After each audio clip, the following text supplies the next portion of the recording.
ഏറ്റവും പുതിയ ഡിസൈനുകൾ ഏറ്റവും കുറഞ്ഞ പണിക്കൂലിയിൽ ബ്രിഗാദിയ golden diamond Chavakkad. Thrissur mayor M K Varghese രാജിവെക്കണമെന്ന DCC president VK Sreekantan. CPI തള്ളിപ്പറഞ്ഞതോടെ മേയർക്ക് ഭൂരിപക്ഷം നഷ്ടമായി. ഒരു മാസമായി കോർപ്പറേഷൻ കൌൺസിൽ പോലും വിളിച്ചുകൂട്ടാൻ മേയർ തയ്യാറായിട്ടില്ല. മേയർ BJPയെ സഹായിക്കുന്ന നിലപാട് തെരഞ്ഞെടുപ്പിൽ സ്വീകരിച്ചു എന്ന് പറയുന്നത് CPI ആണ്. BJPയും CPMും തമ്മിലുള്ള അവിശുദ്ധ ബാന്ധവമാണ് തെരഞ്ഞെടുപ്പിൽ നടന്നതെന്നും VK ശ്രീകണ്ഠൻ ആരോപിച്ചു. മേയർ തൽസ്ഥാനത്തിരിക്കാൻ ഒരു നിമിഷം പോലും യോഗ്യതയില്ലാതായിരിക്കുക. ഭൂരിപക്ഷം നഷ്ടപ്പെട്ട മേയർ എത്രയും പെട്ടെന്ന് രാജിവെക്കണം.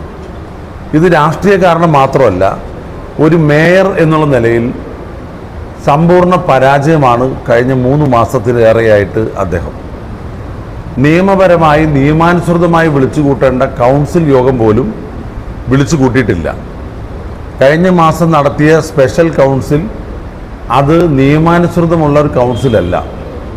30 ദിവസം അല്ലെങ്കിൽ മാസത്തിൽ ഒരു ദിവസം കൗൺസിൽ വിളിച്ചു ചേർക്കണം എന്നുള്ള നിയമം മേയർ തന്നെ ലംഘിച്ച ഒരു സാഹചര്യത്തിൽ നിയമപരമായിട്ടും ആ സ്ഥാനത്ത് തുടരാൻ അദ്ദേഹത്തിന് യോഗ്യതയില്ല. ഇതിൽ മറുപടി പറയേണ്ട, വ്യക്തമാക്കേണ്ട CPM ജനങ്ങളോട് നിലപാട് വ്യക്തമാക്കാൻ തയ്യാറാകണം.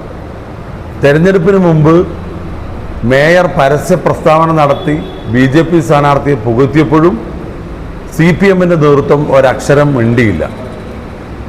ഇലക്ഷൻ കഴിഞ്ഞിട്ടും ജയിച്ച BJP MPയെ പുകഴ്ത്തിയപ്പോഴും CPM അത് വിലക്കിയില്ല. എന്നാൽ മേയർ സ്ഥാനത്ത് ഇടതുപക്ഷത്തിൻ്റെ പിന്തുണയോടുകൂടി ഇടതുപക്ഷക്കാരനായി കഴിഞ്ഞ 3.5 വർഷക്കാലമായി സ്ഥാനത്തിരിക്കുന്ന മേയറോട് ധാർമ്മിക ഉത്തരവാദിത്വം ഏറ്റെടുത്തത് ഒഴിയണമെന്ന് CPM ആവശ്യപ്പെട്ടിട്ടില്ല. അതിൻ്റെ അർത്ഥം CPMന്റെ മൗനാനുവാദം മേയർക്ക് അനുകൂലമായിട്ട് ഉണ്ടായിരുന്നു എന്നുള്ളതാണ്.